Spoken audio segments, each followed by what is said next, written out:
Varginha, mas mais para frente falaremos a respeito. Mas vou aproveitar que nós estamos aqui ao lado do presidente do Instituto Histórico Geográfico, do qual, inclusive, meu amigo Júlio me perguntava na semana passada, e missão dada, missão tem que ser cumprida, e efetivamente foi, né?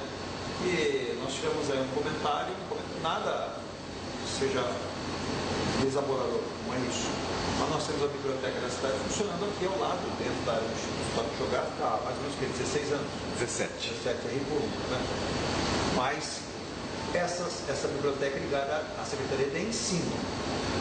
Vamos explicar por partes. A biblioteca está aqui gratuitamente, vamos registrar isso, não pagam aluguel, não pagam absolutamente nada. Foi uma cortesia do Instituto Histórico, que é uma instituição de preservação de cultura, de história, de literatura, de geografia, de sociologia.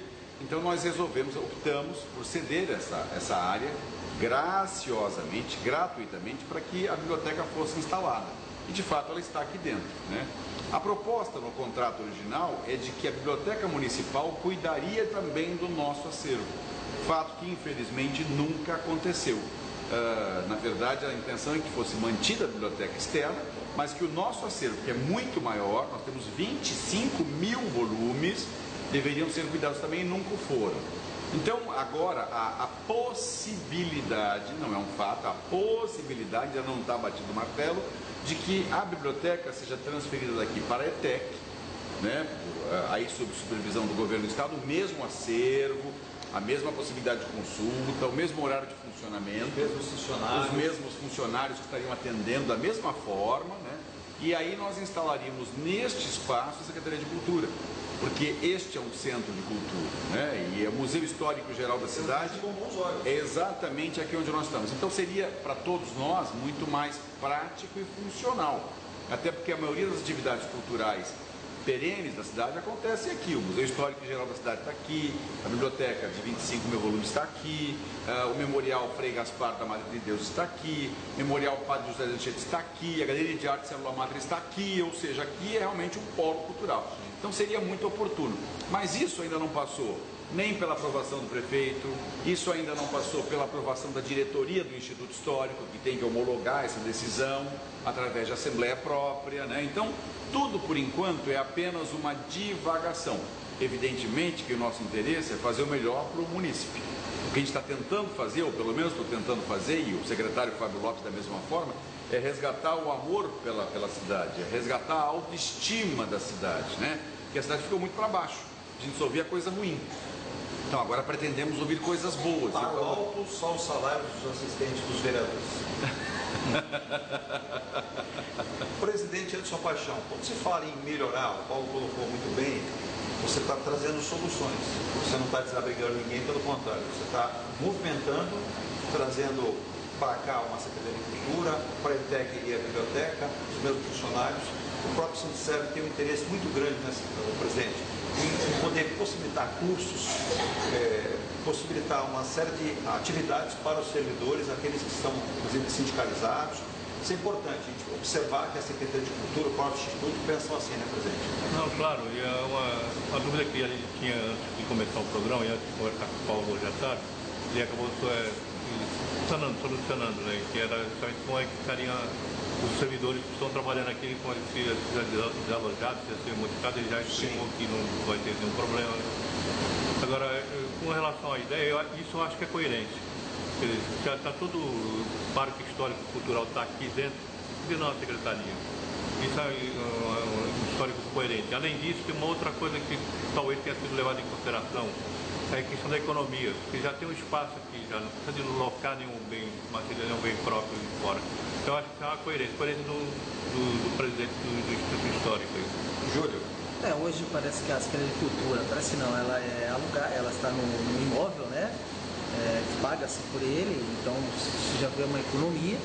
A questão também do Instituto, né, ser hoje o polo cultural da cidade, é muito pertinente, né? Nós, como sindicalista, sempre vemos o lado do servidor, nos preocupamos bastante, né, com a questão de se vai haver algum tipo de desconforto, né? E eu acho que com o que foi apresentado, claro, o projeto não tem nada definido, é uma boa para a cidade, uma boa para a cultura. Com relação aos cursos do sindicato, a gente tem alguns cursos lá no sindicato que gostaríamos de estar ampliando essa parceria. A gente vai estar conversando com o Paulo, ver o que a gente pode fazer, como a gente pode fazer uma parceria, se há a possibilidade de fazer essa parceria, e como é que a gente faria essa parceria para poder beneficiar o nosso servidor associado, principalmente o nosso associado, mas o servidor como um todo. Importante, porque o espaço físico do sindicato, ele é limitado, né? E aí, para você poder ampliar os cursos, né, diversos cursos, é legal, acho interessante uma parceria com uma entidade que oferece esses cursos, né? Com preço acessível, uma parceria bacana para estar multiplicando aí a rede de cursos, né, que é para oferecer para o servidor. Sempre buscando oferecer. Vou falar para o presidente do Instituto, Paulo Eduardo Costa, que também é nosso analista no programa, né? Tem se ausentado há muitos anos. Tem se ausentado um pouco agora, inclusive por outros afazeres. Aliás, até peço desculpa ao nosso telespectador pelas minhas ausências, mas é que em função da função que eu estou ocupando agora, né, eu não tenho tido muito tempo até para poder participar, mas sempre que é viável eu estou aqui presente. Veja bem, o que me move como ser humano e como cidadão é o amor pela minha cidade, né? Eu não estou aqui por vaidade, não preciso dela. Aliás, já provei que não preciso da vaidade. Eu acho que a ideia de nós termos uma formação melhor para o servidor, para o funcionário, para o cidadão, para o vicentino de maneira geral é muito importante. É por isso que o Instituto mantém aqui mais de 2 dezenas de cursos diferentes que vão desde bateria de música, desde teclado, desde violino, a informática, a línguas, né? Então, assim, a gente quer que as pessoas corte costura, que é uma formação profissional, desenho, que hoje é uma coisa tão importante no nosso cotidiano. Então, assim, a nossa ideia é sempre que possível, e é claro que sim, eu vejo com muito bons olhos a formação dessa parceria, até concedendo descontos especiais, facilidades, né? Criando novos horários. Eu acho que a nossa intenção é esse irmanamento de instituições com o objetivo comum de fazê-las crescer, né? Eu quero que o sindicato seja cada vez maior e mais pujante e que defenda cada vez mais o interesse do servidor, porque eu não tenho dúvida que ele é a mola mestra da cidade. E se a gente não tiver com esse servidor formado, preparado, né, fica muito complicado. Como é que eu posso querer uma cidade voltada para o turismo, que a vocação ao turismo, por exemplo, em que o servidor público não fala espanhol ou não fala inglês? Aí você vai me dizer assim, mas para que, por exemplo, uma funcionária que varre rua, por exemplo, precisaria falar espanhol e inglês? Porque ela vai atender um turista, às vezes estrangeiro, que ela precisa dar uma resposta, ela precisa orientar com relação ao ponto turístico, aonde tem um restaurante, aonde tem um bom hotel, aonde tem folheteria falando das atrações que envolvem a cidade. Nós estamos lançando agora, preliminarmente, o circuito de turismo histórico, que é uma coisa absolutamente fantástica. A cidade tem uma história pujante e linda, é a mais linda história deste país. Eu diria que talvez seja até a mais linda história das Américas, porque a ocupação de São Vicente começou em 1493, antes mesmo da descoberta do Brasil oficial, quando 2 galeões espanhóis aqui deixaram alguns ocupantes. E por que ficaram aqui? Porque muita gente me pergunta a mesma coisa, por que São Vicente? Por que não pararam em Rio de Janeiro ou não pararam no Espírito Santo? É porque aqui, curiosamente, é a área de terra mais irrigada do litoral. Se você pesquisar lá do Nordeste, vir descendo, não há um local onde tenha mais água potável do que a Baixada Santista. Se estiver equivocado, nós temos mais de 40 nascentes só na área continental. É uma coisa absolutamente assustadora. E quando você vai a qualquer lugar, como vai, por exemplo, ao Golf Club, você vê a água brotando do céu, aquela água cristalina e transparente, e aquela areia branca, linda. A própria biquinha de Chanchieta é isso. O Morro dos Barbosas tem 5 nascentes. Então isso fez com que em 1502, logo depois do descobrimento oficial, o bacharel Cosmes Fernandes se instalasse aqui. A primeira fortificação criada nas Américas, eu não estou falando de Brasil, estou falando das Américas, lá de cima até aqui embaixo, foi aqui em São Vicente. Curiosamente, não era uma fortaleza feita no mar, era uma fortaleza na parte interna, que é situada exatamente embaixo de onde está a casa Martim Afonso, que não era a casa do Martim Afonso. A propriedade atual, como está lá, era a casa do Barão de Piracicaba, construída por volta de 1850. Aquela propriedade. Embaixo dela existia a fortalezinha, que foi usada pelo bacharel Cosme Fernandes para se proteger dos indígenas e depois pelo Martim Afonso para se proteger. Foi descoberta para ele, a arqueóloga Margarida Andreatta, que é famosa no mundo inteiro, que faleceu ano passado com 90 anos, 91 anos. Ela fez um laudo atestando, através de carbono 14, que aquela parede é dos anos de 1500. Ou seja, nós temos uma história muito rica. A gente só está com a faca e o queijo na mão, mas não sabe cortá-lo, né? Porque você tem o primeiro trapiche alfandegário do país, o Porto das Naus, que foi considerado o primeiro porto oficial das Américas. Você tem a primeira Câmara das Américas, o primeiro governo das Américas. Você deveria ser o verdadeiro exemplo. A cidade deveria ser o verdadeiro exemplo. E esse Círculo de Turismo Cultural vai colocar a cidade dentro desse roteiro.